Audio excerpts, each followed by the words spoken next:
What's going on, Lilith here.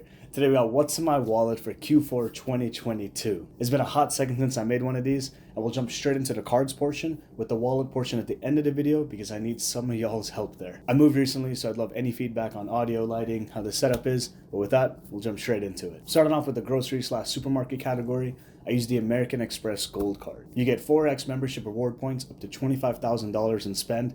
I'm not getting anywhere near that type of spend every year. At the same time, these points, they can be redeemed in a myriad of ways, yet I prefer to transfer them to travel partners/transfer partners like hotels and airlines to use these points. But with that, next up we got the dining category. When it comes to restaurant/dining, I genuinely use up to 3 cards in the same transaction to get a diversity of points. The first card is going to be the same American Express Gold Card because you're getting 4x on groceries, but also 4x on dining. Specifically, it's going to be on restaurant spend worldwide, as well as takeout and delivery in the United States. The second card is kind of interchangeable between the Chase Sapphire Reserve and the Chase Freedom Flex. They both earn 3 times Chase Ultimate Reward points on dining spend. And right before we go on, the Chase Sapphire Reserve, when it first was released, came out with a 100,000 point sign-up bonus offer. And over time, it's been sticking around that 50 to 60,000 level, but recently it's been increased to 80,000 points with the same sign-up bonus terms of spending $4,000 in the first 3 months. So I just want to put it out there if you're thinking of applying, but with that, we'll get back into it. For Chase flagship cards like the Chase Freedom Flex, Chase Freedom Unlimited, Chase Sapphire Preferred, Reserve, and some of the business cards as well, you're able to combine your points into one bucket. Like this, it doesn't matter if I'm spending on my Reserve or my Freedom Flex, the points can be pooled for that next use case. I love to use my points for travel, so with Amex they have specific partners when it comes to hotels and airlines, and the same thing for Chase. And then this third card that I use, it's the Built Rewards MasterCard by Wells Fargo. This card gets you 3x on dining, but these points can also be transferred to transfer partners, and this card has no annual fee. One of the transfer partners is Hyatt, and Chase actually is a partner with Hyatt, so my Chase points, I can transfer them to Hyatt's program to redeem for those free nights. For me, the unique selling point is a use case I have with American Airlines, and if you're getting 3x on dining, you're essentially able to get 3 American airline miles per every dollar spent in this category. This card is marketed as a way to pay your rent with your credit card with no fees. As confirmed by customer service, you don't need to actually pay rent to get these multipliers on spend. I mention this because they have something known as Rent Day, which is the first of every month where you get double points. Like this, you're getting 6x points on spend made on the first of the month, which is effectively, for my use case, 6 American airline miles per every dollar spent in this category. 6x is one time a month, but even getting 3x with a no annual fee for American airline miles, it's a superpower. Moving on from there, we got travel. From Uber, Lyft, rental cars, tolls, and other travel-related expenses, for the majority of them, I do use my Chase Sapphire Reserve. You get 3x Ultimate Reward points, and at this time, you're getting 10x on Lyft purchases, and at the same time, with this quarter, you actually get 5 times Ultimate Reward points with PayPal if you have a Chase Freedom Flex. So if you're using, let's say, Uber and checking out with PayPal, then you'll be getting 5x in the back end as well. And if you have the Chase Freedom Flex for Lyft, instead of 10x with the CSR, you are getting 5x at least. There are increased multipliers if you're booking flights, let's say, through certain portals.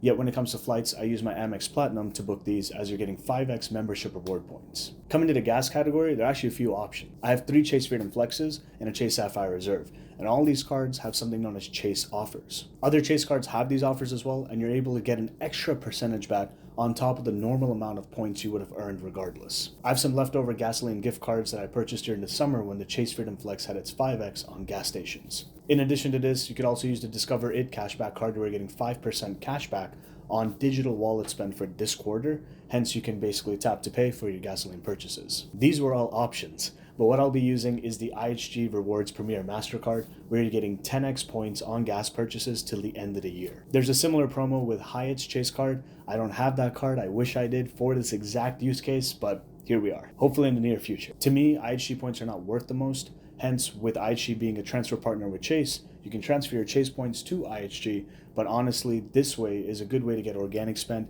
to cushion my account to get that next free night versus, let's say, transferring 30,000 or 50,000 Chase Ultimate Reward points for one free IHG night. It really doesn't make a lot of sense. For context, that 30,000 to 50,000 is literally $300 to $500 in cash back.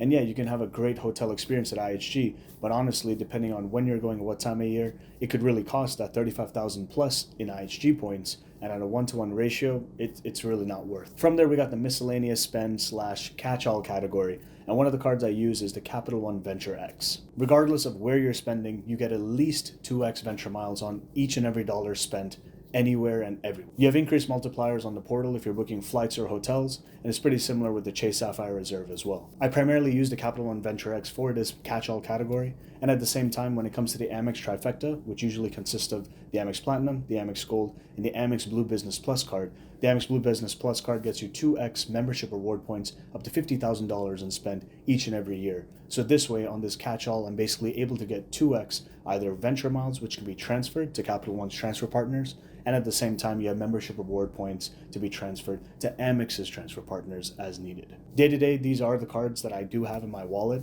Yet when I'm traveling, I will have other cards. For example, with Hilton Hotels, I have a couple cards with the Hilton No Annual Fee credit card by American Express, as well as the business version of that same card.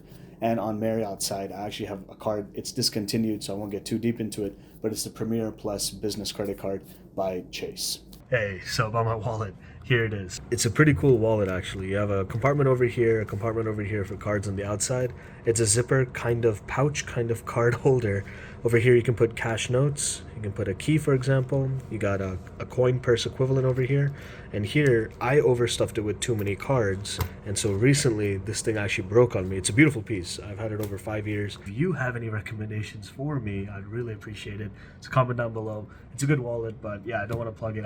It recently broke on me, but it really was a good piece. If you're seeing this right now, this is the last time, minutes away, where I will not be in this studio ever again, and it may not look like this ever again. That's because I'm moving, and this room just may change. So I can hear it in my voice, I'm getting kind of emotional, but if you're subscribed to the channel or seen any of my videos before, I want to say thank you to you, and we'll see you in the next one. But peace for now. So see ya.